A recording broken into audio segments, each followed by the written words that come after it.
ಕುವೆಂಪು ಅವರು ತಮ್ಮ ಇಡೀ ರಾಮಾಯಣವನ್ನೇ ಗೊತ್ತಲ್ಲ ವೆಂಕಣ್ಣಯ್ಯನವರಿಗೆ ಅರ್ಪಿಸ್ತಾರೆ. ಆ ಅರ್ಪಣೆ ಸಾಮಾನ್ಯವಾಗಿ ನಾವು ಮಾಡೋದು ಬಹಳ ಹಿರಿಯರಿಗೆ, ದೈವ ರೂಪದ ಆದವರಿಗೆ ಅಥವಾ ನಾವು ಬಹಳ ಗೌರವಿಸುವವರಿಗೆ. ಸೊ ವೆಂಕಣ್ಣಯ್ಯನವರಿಗೆ ತಮ್ಮ ಇಡೀ ರಾಮಾಯಣವನ್ನು ಅರ್ಪಿಸುವಲ್ಲಿ ಅವರಲ್ಲೂ ಕೂಡ ದೇವರನ್ನು ಕಾಣ್ತಾರೆ. ಆ ಘಟನೆ ನಿಮಗೆ ಗೊತ್ತಿದೆಯೋ ಅಂತ ನಂಗೆ ಗೊತ್ತಿಲ್ಲ. ಏನಾಯ್ತು ವೆಂಕಣ್ಣಯ್ಯ ಮತ್ತು ಕುವೆಂಪು ಅವರ ರಾಮಾಯಣದ ಬಗ್ಗೆ ಗೊತ್ತಾ ನಿಮ್ಗೆ? ಸಾಧ್ಯವಾಗ್ಲಿಲ್ಲ. ಅದೇನಾಗುತ್ತೆ, ಅವ್ರು ಯಾವಾಗ ಒಂದ್ಸಲ ಬಂದಿರ್ತಾರೆ ಮನೆಗೆ ಬಂದಾಗ ಇವರು ಒಂದಷ್ಟು ಕಿರುಗವನ್ನು ಓದ್ತಾರೆ. ಯಾರು? ಕುವೆಂಪು ಅವರು. ಅದ್ ಎಷ್ಟು ಚೆನ್ನಾಗಿರುತ್ತೆ ಅಂತಂದ್ರೆ ಅವ್ರು ಹೇಳ್ತಾರೆ, ಇದು ರಾಮಾಯಣಂ ಕಣೋ, ವಿರಾಮಾಯಣ, ಇದು ಆರಾಮಾಗಿ ಓದ್ಬೇಕು ನಾನು.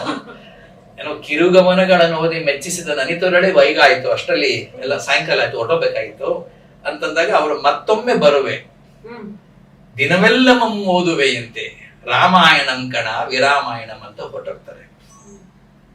ಹೋಗ್ತಾರೆ ಎಲ್ಲಿಗೆ? ತಮ್ಮ ಮನೆಗೆ.